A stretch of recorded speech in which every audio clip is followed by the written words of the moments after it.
Okay तो अब iteration और लूपिंग के बाद में मैं आपको बताता हूँ कि numpy में अगर हमको 2 या 3 एरे को आपस में ज्वाइन करना है तो हम कैसे करेंगे। ठीक है, तो ये हो गया हमारा 10 चैप्टर 10 सॉरी 10_numpy।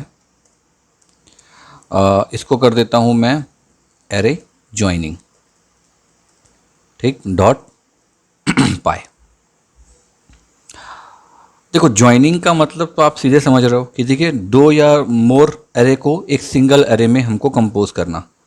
ठीक है, तो जैसे कि एसक्यूएल में होता है ना, हम टेबल को ज्वाइन करते हैं की के थ्रू।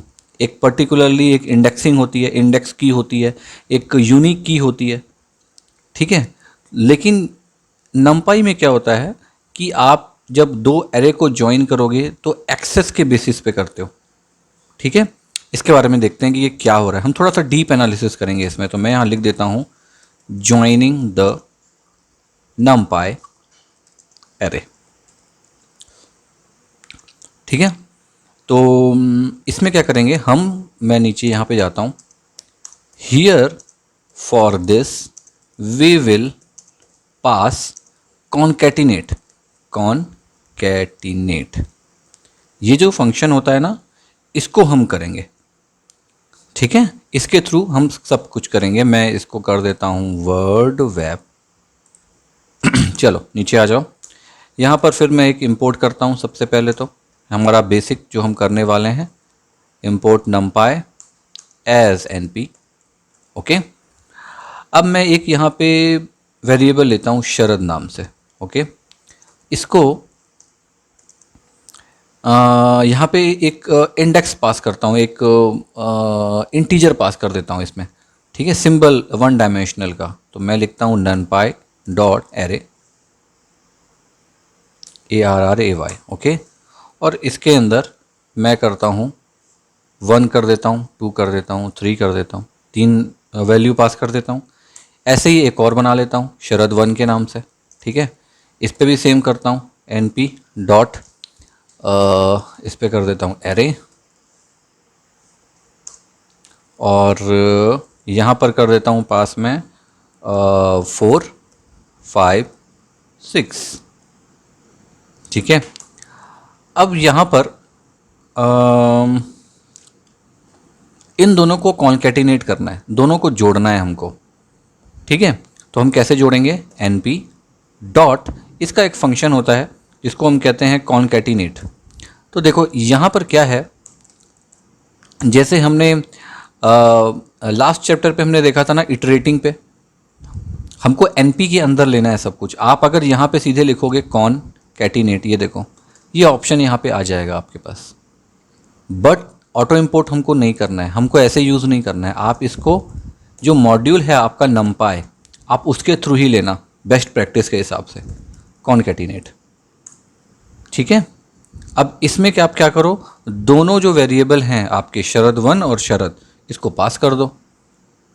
ठीक है, तो कैसे पास करोगे, आपको डायरेक्टली यहाँ नहीं लिखना है क्योंकि दोनों एक अलग से एरे है। ठीक है, 2 एरे है। अगर आप सिंगल यहाँ पे लिखते तो आप यहाँ पे शरद लिख सकते थे डायरेक्ट, लेकिन अभी आप क्या कर रहे हो, 2 आर्ग्यूमेंट को एक साथ ले रहे हो, तो आप यहाँ पे एक और ब्रैकेट यूज़ करोगे। ठीक है, अब इसके अंदर आप पास कर दो शरद, दूसरा यहाँ कर दो शरद 1। ठीक है, अब इसको मैं क्या करता हूँ, एक शरद 2 नाम से बनाता हूँ, शरद 2, और इसमें इसको सेव कर देता हूँ ताकि मुझको ये पूरा कहीं पर लिखना ना पड़े, मैं डायरेक्टली प्रिंट कर सकूँ। अब मैं प्रिंट कर देता हूँ, किसको प्रिंट कर दूंगा, मैं करूँगा शरद 2 को प्रिंट। ठीक है, तो ये जो कॉन्कैटिनेट है ये क्या करेगा, ये जो दायरा है बीच में इसको हटा देगा और ये सिंगल 1 डायमेंशनल पे इसको दे देगा 1 2 3 4 5 6। इसको एग्जीक्यूट करते हैं।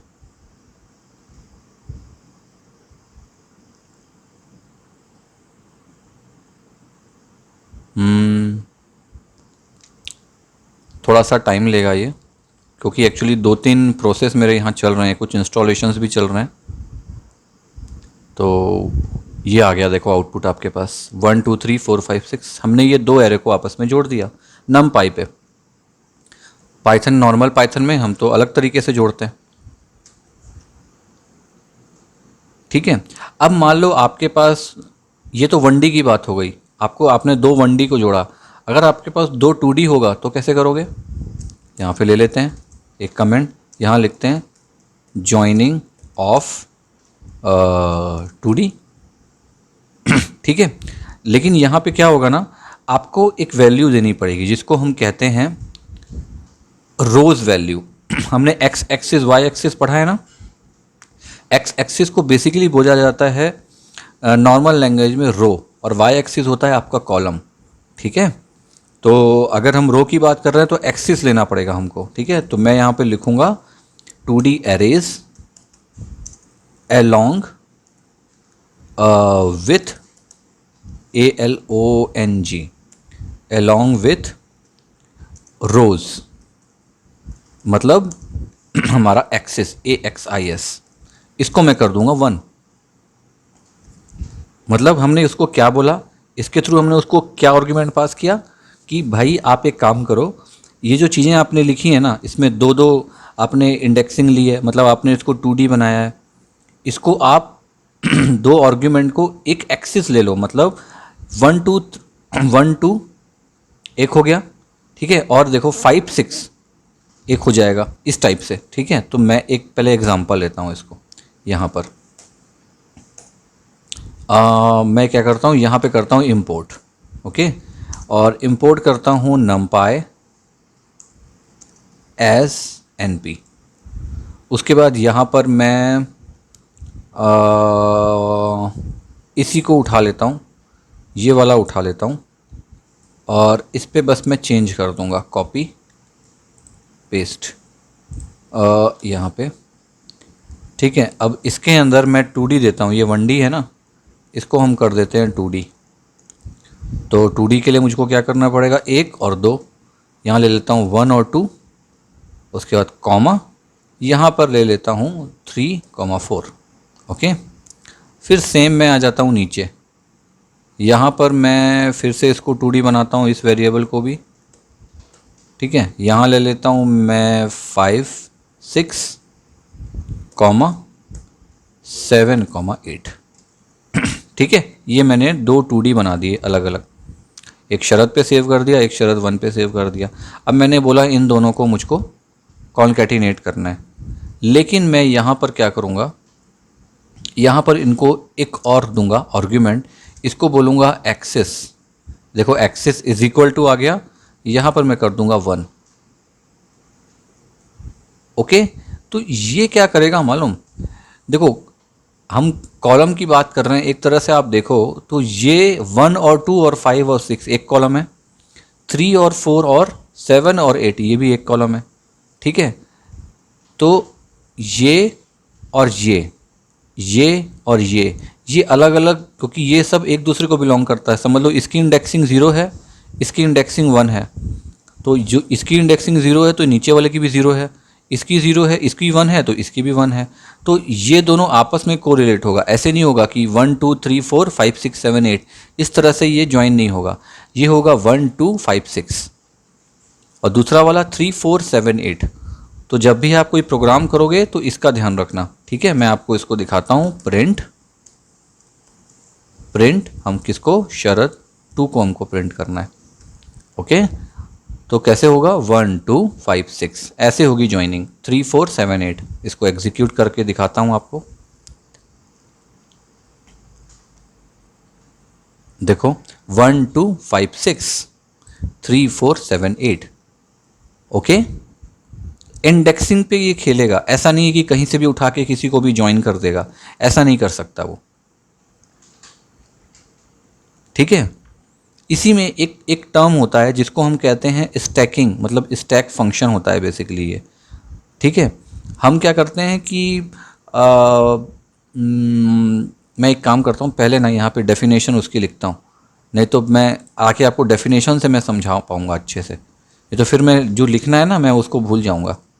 ठीक, मैं यहाँ पे पहले लिखता हूँ ज्वाइनिंग अरे यूजिंग द स्टैक फंक्शन। ठीक, तो स्टैक बेसिकली क्या है ना, एक तरह का कॉन्कैटिनेशन ही है, लेकिन जो डिफरेंस होता है वो ये होता है कि इसमें एक नया एक्सिस बनता है। ठीक है, नए एक्सिस के थ्रू होता है। मैं इसको यहाँ पर डेफिनेशन ना लिख के इसको क्या करता हूँ, एक प्रोग्राम बना देता हूँ। ये वाला ले लें, ऊपर वाला ले लेते हैं, ऊपर वाला, ये वाला ठीक है। ये वाला यहाँ से यहाँ तक पूरा मैं पहले कॉपी कर लेता हूँ, बल्कि ये तो मुझको लेना ही है ना, तो मैं ये पूरा कॉपी कर लेता हूँ, ये पूरा कॉपी कर लेता हूँ। ठीक है, ये मैं यहाँ पे पेस्ट कर देता हूँ। अभी मैंने क्या किया, शरद लिया, शरद के अंदर 1 2 3 वैल्यू पास करी, उसके बाद शरद 1 लिया, इसके अंदर मैंने 4 5 6 पास किया। ठीक है, अब मैंने एक शरद 2 ले लिया, उसके अंदर मैंने कॉन्कैटिनेट किया था शरद और शरद 1 को। ठीक है, यहाँ पर मुझे क्या करना है, एक्सिस AXIS ये आ गया, यहाँ पे कर देता हूँ 1, ताकि मेरे पास इस तरीके का आउटपुट आ जाए। ओके, अब यहाँ पर ये जो कॉन्कैटिनेट है ना, इसकी जगह पे आप क्या करो, यहाँ पे आप पास कर दो इसको स्टैक। ये देखो स्टैक आ गया ये। ओके, हमने क्या किया, स्टैक पास कर दिया। तो जब हम स्टैक को पास करेंगे तो ये क्या करेगा मालूम, ये इंडेक्सिंग पे खेलेगा। क्योंकि देखो अभी यहाँ पे ये वाली वैल्यू 1 है, मतलब ये 0 इंडेक्स है, ये भी 0 इंडेक्स है। दोनों की इंडेक्सिंग क्या है, 0 0 इंडेक्सिंग है। लेकिन क्या होगा कि अगर मैं इसके अंदर पे एक्सिस में अगर मैं कोई भी चीज़ें इसको पुटअप ना करूं, जैसे मैंने अभी 1 पुटअप कर दिया, ठीक है, तो वो 0 पे नहीं खेलेगा। ठीक है, ये अभी क्या करेगा मैं आपको बता रहा हूँ, इसका आउटपुट ये कैसा आएगा। ये यहाँ पे मुझको देगा 1 2 1 पे देगा, उसके बाद फिर नहीं इंडेक्सिंग है ना, तो 0 0 पे गया ये, तो 0 1 2, तो 1 4 2 5 3 6, ये इस तरीके से देगा। जैसे कि इस पे क्या हुआ था कि अलग अलग एरेस पे उसने लिया, मतलब 1 2 5 6 ये यहाँ पे जो इसने किया। ठीक है, यहाँ पर अगर मैं स्टैक देता हूँ कॉन्कैटिनेट की जगह, तो ये इसके अंदर की चीज़ों को भी जोड़ देगा। इसने क्या किया, बाहर की चीज़ों को जोड़ा अभी, मतलब एक एक एरे को उठाया इसने, 1 2 5 6 एरे को उठाया। यहाँ पे अगर एक सिंगल डायमेंशनल एरे है आपके पास में, तो ये 1 4 2 5 3 6 इंडेक्सिंग पे खेलेगा इसकी। ठीक है, तो मेरे पास जो आउटपुट आएगा अभी वो आएगा 1 4 2 5 3 6। मैंने एक्सेस 1 किया हुआ है। ठीक है, यहाँ पर तो सब ठीक है, आउटपुट यही आना चाहिए 1 4, ये देखो आ गया 1 4 2 5 3 6। ठीक है, मैं कोई बेटर एग्जांपल एक्चुअल में लेना चाह रहा हूँ, लेकिन मुझे सिंगल पे ये ज़्यादा ठीक लगा। वैसे मैं अभी एक और आपको स्टैक बताता हूँ, एक हेल्प फंक्शन भी होता है इसका, उसमें भी आपको क्लियर हो जाएगा थोड़ा सा। ये तो हो गया स्टैक, मैं एच स्टैक भी बता देता हूँ आप लोगों को। यहाँ पर लिख देता हूँ स्टैकिंग अलोंग विथ रोज। ठीक है, और ALONG, और किसके थ्रू करेंगे इसको, हम कर देते हैं एच स्टैक के थ्रू, इस फंक्शन के थ्रू। ठीक है, तो मैं एक काम करता हूँ, इसी को पूरा उठा लेता हूँ। ठीक है, कॉन्कैटिनेट की जगह पे वैल्यूज़ पूरी सेम रहने देता हूँ, कॉन्कैटिनेट की जगह पे यहाँ पे कर देता हूँ एच स्टैक। ये आ गया एच स्टैक ऊपर, बस। अब ये एच स्टैक जो है ये क्या करेगा, ये क्या करेगा, हमको सिंपल कुछ ये दोनों वैल्यू को, ये जो दो वैल्यू है ये दोनों वैल्यू को कुछ ऐसे ये हमको आउटपुट दे देगा। ये इस तरीके से नहीं देगा, ये यहाँ की इंडेक्सिंग पे नहीं करेगा, ये पूरी होल इंडेक्सिंग पे करेगा, जैसे हम इस पे काम कर रहे थे। ठीक है, लेकिन क्या होगा इसमें, इसको इंडेक्सिंग से मतलब नहीं है। ये अगर मुझको इसको ऐसे देना होता तो ये क्या करता, 1 4 2 5 3 6 सिंपल लिख के दे देता मेरे पास ऐसे। लेकिन ये क्या करेगा, अब इसको किसी से कोई मतलब नहीं है, इसका काम एच स्टैकिंग पे कोई भी इंडेक्सिंग को कोई भी वैल्यू देना नहीं है। ये क्या करेगा, 1 2 3 और उसके बाद सीधे 456 को प्रिंट कर देगा। इसको कोई मतलब नहीं किसी इंडेक्सिंग से। मैं सेव करता हूँ, इसको एग्जीक्यूट करता हूँ।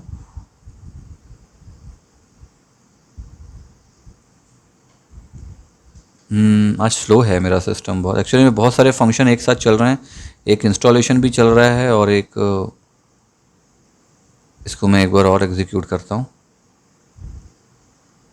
ये देखो 1 2 3 4 5 6 इसने सामने सामने मुझको दे दिया एच स्टैक पे। ये तो हो गई हमारी रो की बात। आप कॉलम पे भी कर सकते हो। कॉलम पे कैसे करोगे? नीचे आओ, यहाँ पर फिर एक कमेंट लो, यहाँ ले लेता हूँ मैं स्टैकिंग along with कॉलम। तो ये कैसे करेंगे? ये हम करेंगे वी स्टैक से। तो पहले मैं एज इट इज़ उसी को प्रिंट करता हूँ पूरा। अब यहाँ पर बस मुझको चेंज करना है, यहाँ पर मुझको करना है वी स्टैक। ये आ गया वी स्टैक। अब ये जो वी स्टैक फंक्शन है ये क्या करेगा? ये कॉलम पे खेलेगा। जैसे मैंने आपको बताया कॉलम, तो कॉलम पे क्या हुआ? कॉलम पे सिंपल देखो, इन रो पे क्या हो रहा था? 1 4 1 4 2 5 3 6। लेकिन इस पे ऐसा नहीं है। इस पे क्या है? आपके पास सीधे सीधे कॉलम है। एक ये कॉलम है आपके पास और एक ये कॉलम है आपके पास। ये सीधे इसी को प्रिंट कर देगा उठा के। We stack simple. देखो एग्जीक्यूट करता हूँ इसको। देखो 1 2 3 4 5 6 जो यहाँ लिखा हुआ है, क्योंकि ऑलरेडी वी स्टैक में ही है, ये कॉलम में ही है। ठीक है। अब इसी में जैसे आपने कॉलम का किया, आप हाइट का भी कर सकते हो, डेप्थ का भी कर सकते हो। ठीक है। मैं यहाँ पे एक और लेता हूँ, यहाँ ले लेता हूँ स्टैकिंग along with हाइट, या फिर आप डेप्थ बोल लो, डेप्थ पे भी कर सकते हो। इसी को लेते हैं एग्जांपल। बस यहाँ कॉन्केटिनेट की जगह पे मैं यहाँ पे कर देता हूँ ds स्टैक। ये हो गया डी स्टैक, बस हो गया सिंपल। अब ये कैसे करेगा? ये सेम डेप्थ पे रहेगा, लेकिन ये क्या करेगा? थोड़ा सा हाइट के हिसाब से उसको चेंज कर देगा। मतलब क्या हुआ? मतलब ये हुआ 1 4 2 5 3 6, जैसे उसने इस पे किया था, इस पे जैसे किया था। ठीक है। इसको मैं एग्जीक्यूट करता हूं। देखो फिर से, ये देखो 1 4 2 5 3 6।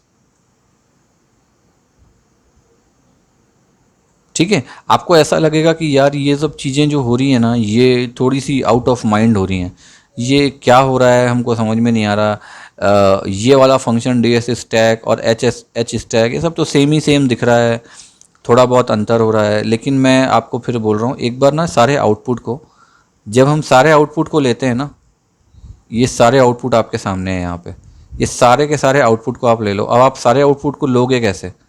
ये लोगे ऐसे कि आप यहाँ पे ये सारे वेरिएबल का नाम चेंज कर देना।